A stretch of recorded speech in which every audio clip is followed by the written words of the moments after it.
Porter Instrument has been manufacturing nitrous oxide and oxygen pain management and minimal sedation systems for over 40 years. Porter systems are known for precision, reliability, quality, and ease of use. This video supplements the user manual and demonstrates how to safely operate Porter Instrument's Nitronox demand flow system. As medical professionals, you'll be setting up the device for use by the patient. Let's get started. The Nitronox demand flow system provides fast, safe, and effective pain relief in medical procedures conducted with nitrous oxide and oxygen. Safety features are incorporated to protect your patients, including a fixed concentration of 50% nitrous oxide and 50% oxygen mixture. There are no settings or adjustments. An oxygen-driven failsafe that is designed to immediately shut off nitrous oxide in the event of oxygen supply depletion. 3 easy-to-read visual pressure and mixture gauges that confirm an ongoing gas supply and device calibration. An oxygen enrichment feature that ensures that in case of shallow breathing, the device will automatically increase oxygen concentration. The Nitronox unit has the capability to deliver 100% oxygen to the patient in the event of nitrous oxide depletion. It is designed to be self-administered and is activated by a conscious and spontaneously breathing patient. It has a scavenging interface for the safe, effective removal of exhaled nitrous oxide. The demand valve can be detached and locked in a secure area. Without the demand valve, the device will not function. And it has diameter-indexed DISS gas line connections designed to prevent cross-connection of the gas supply.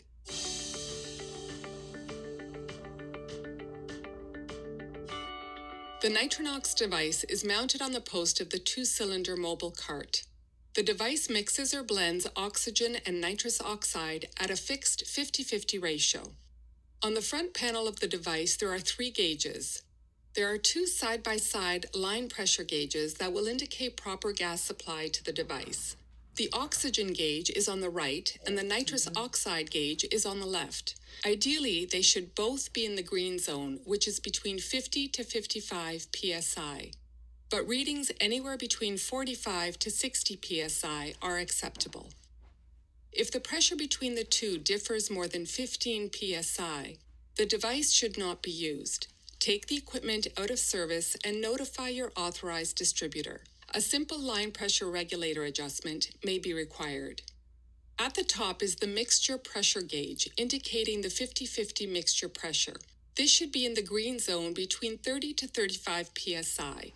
This gauge indicates that the device is calibrated and delivering a safe gas mixture. If the reading enters the red zone, an audible whistle alarm will be activated. Do not use the device. Notify your authorized distributor. There are 2 regulators, one each for nitrous oxide and oxygen. For this demonstration, we are using an integrated regulator for the oxygen supply, but you can also use an E-sized oxygen post-valve cylinder and attach a regulator. If you're utilizing oxygen via a wall source, an oxygen hose with appropriate quick connect directly to the wall oxygen outlet, instead of using a cylinder oxygen supply with regulator. The pressure gauge on the regulators indicate cylinder pressure. The nitrous oxide gauge registers 750 psi, and the oxygen gauge registers 2000 psi when full cylinders are opened.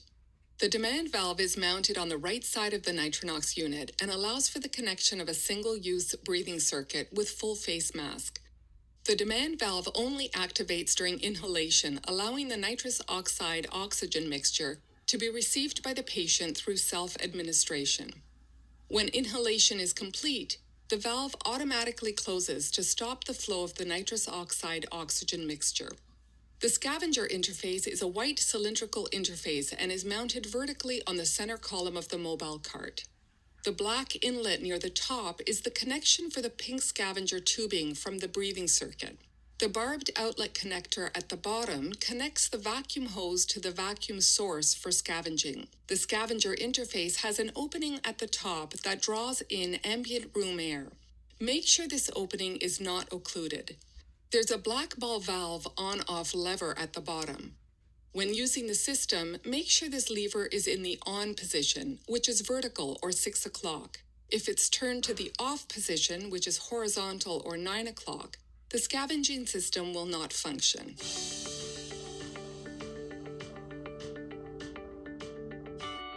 The Nitronox device is mounted on a mobile cart, which holds two E-size cylinders, one for oxygen and the other for nitrous oxide. If a wall supply of oxygen is being used, you can use the mobile cart to hold two cylinders of nitrous oxide, one for in-use and the other for a reserve or full nitrous oxide cylinder. Keep these cylinders clearly labeled with tags or stickers so you'll know which cylinder is the full one. Before attaching the cylinders, lock the casters to prevent the unit from moving during use. Remove any plastic wrap from around the valve of the cylinder, including the plastic washer. Place the cylinders in the angled holders, allowing the bottoms to rest on the bottom of the holder. Please use caution while putting the cylinders in place. Verify that the washer provided by the manufacturer is in place on the yoke above the index pins. Always use the nylon washer provided by the manufacturer, not the plastic washers that come with the cylinders. Never open a cylinder before it's secured. Never use more than one washer between the cylinder and the yoke. Next, check the regulators. Verify the color of the regulator gauges to make sure the nitrous oxide is blue and the oxygen is green. The cylinders are pin indexed, designed to CGA standards. Check the indexing pins on each regulator to be certain they're indexed for the correct gases. This will prevent connection of the wrong cylinders. Slide the nitrous oxide regulator assembly into place by lining up the pins with the pinholes on the cylinder and push into place. The regulator assembly should be supported on the pins when positioned properly. Incorrect pin positioning could lead to potential damage when attempting to secure the regulator to the cylinder. Tighten the yoke T-handle securely, making sure the washer is in a flat sealing position and the yoke pins are in place in the cylinder post holes. It's important to make sure this connection is secure, as an untightened T-handle may result in gas leaking into the room. If you hear any hissing or popping sounds, immediately close the cylinder valve and follow procedures to correctly align the yoke and washer pins and tighten the T-handle. Connect the regulator to the Nitronox unit using the threaded DISS connector. Repeat this process for the oxygen cylinder if you're attaching a regulator. In this demonstration, we are using an integrated regulator for oxygen, so we simply connect it to the Nitronox using the threaded DISS connector. Secure the cylinder in place by tightening the thumb screws on the cylinder basket. The cylinder valve wrench used to open your cylinders should be connected to the mobile cart. Place the wrench on the valve stem and slowly turn counterclockwise, a full revolution. It's important to turn the wrench slowly when opening. If you hear a hissing or escape of gas, quickly close the cylinder valve and ensure the correct regulator washer is in place and that the regulator is attached correctly and securely. When using an oxygen cylinder with integrated regulator, turn the oxygen on by clicking the dial to the auxiliary setting. If you are using both oxygen and nitrous oxide cylinders on the cart, open both cylinders. If you're utilizing a wall source of oxygen, open only one cylinder of nitrous oxide. Once the pressure gauges are activated, the nitrous oxide gauge should register 750 psi. Because nitrous oxide is supplied as a liquefied gas that vaporizes in the cylinder, the pressure remains constant at 750 psi until all the liquid has vaporized. Therefore, it is important to note that the pressure reading at opening is not an indicator of how much nitrous oxide is in the cylinder. After all the liquid vaporizes, the pressure will decrease gradually with each patient breath, and the cylinder pressure gauge can then be used to determine roughly the amount of gas remaining in the cylinder. Once the gauge begins to drop, you'll have about 3 to 5 minutes to replace the in-use cylinder. At normal breathing rates, an E-size nitrous oxide cylinder lasts approximately 6 hours. If an oxygen cylinder is being used instead of a wall source, the pressure gauge will register 2000 psi when it's full. Because oxygen is a compressed gas in the cylinder pressure gauge is a true indicator of the amount of gas left in the cylinder. For example, 2000 psi indicates full, 1000 psi indicates half full, etc. The oxygen cylinder should be replaced when there is about 300 psi left. At normal breathing rates, an E-size oxygen cylinder lasts approximately 2 hours. If available, it is always recommended to connect to wall supply oxygen to eliminate the need for handling oxygen cylinders.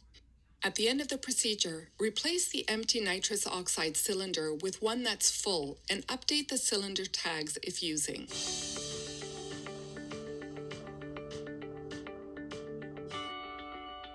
The breathing circuit comes pre-assembled. Instructions for use are clearly marked. Connections are different diameters, ensuring you're attaching it correctly. The breathing circuit is a coaxial circuit, meaning there's actually a tube within a tube. The inner tubing supplies gas mixtures to the patient. The outer tubing acts as the exhaust for the patient's exhalation and is connected to the pink corrugated tubing to be connected to the scavenging system. There is a one-way valve connected to the corrugated tubing to prevent rebreathing of exhaled gases. Connect the circuit to the outlet of the demand valve. Connect the pink corrugated exhaust tubing to the top of the black connector on the scavenger interface. Lastly, connect the face mask. In choosing the face mask, there are different sizes depending on the size of your patient. You essentially want to find a mask that fits your patient well, going above the bridge of the nose and under the lip.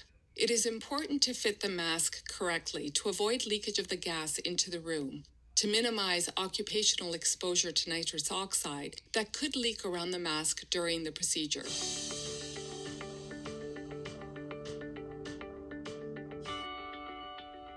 Before putting the Nitronox device into service with the patient, verify that all connections are secure. Make sure the nitrous oxide cylinder and the oxygen cylinder are both open, or a wall source of oxygen is connected where available. Check all gauges and make sure they display the appropriate pressures.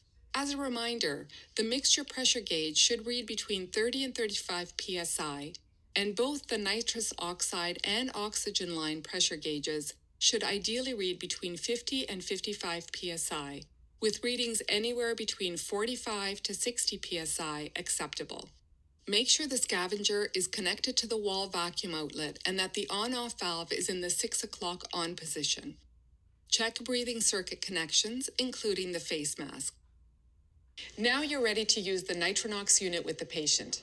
Never strap the mask to the patient's face. The mask should never be held in place by the caregiver or family member. The patient must always be breathing spontaneously and self-administer. Self-administration is a safety feature of the Nitronox device. If the patient becomes drowsy, the patient will be unable to hold the face mask in a tight seal position on the face, allowing the mask to fall. The patient will begin to breathe room air, which quickly reverses the effects of the nitrous oxide. The patient is controlling the flow by holding the face mask in place and inhaling as they need. Your role as a healthcare professional is to monitor both the equipment and the patient. You should also monitor the gauges periodically to ensure that they're displaying proper pressures. Ideally, the patient will want to begin inhaling approximately 2 minutes before anticipated pain or discomfort, and continue inhaling for the duration of pain or as needed. When use is completed, disconnect the scavenger hose from the vacuum outlet and the wall oxygen if connected. Close the cylinder valves after each use. Remember, before removing any regulator from the cylinder, shut off the cylinder valve by turning the valve stem clockwise all the way using the valve wrench. This will prevent any residual gas from leaking into the room. After use, the disposable breathing circuit should be discarded. The equipment and non-disposable accessories can be wiped down with standard cleaning agents. However, do not spray any cleaning agents directly on the equipment, the scavenger interface, or bag tee. Refer to Porter Instruments' recommended cleaning methods in the user's manual.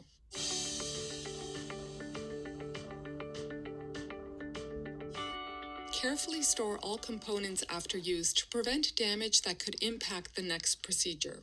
Be sure to inspect components before the start of a new procedure. The nitrous oxide and oxygen cylinders can only be opened with a valve wrench. Spare cylinders should be stored in a secure place. For additional security, the demand valve can be removed from the device to prevent unauthorized use. Please review the user's manual for more detailed information, including instructions for performing regular checks and tests necessary to ensure proper performance of this device, precautions and warnings, the possible side effects and contraindications of nitrous oxide, functional features, maintenance, troubleshooting, and cleaning instructions. This video has provided you with a brief description of the main components and a basic delivery technique for operating the Nitronox demand flow system. Before using it, it's important that you read and understand the full instructions provided in the user's manual. Thanks for watching.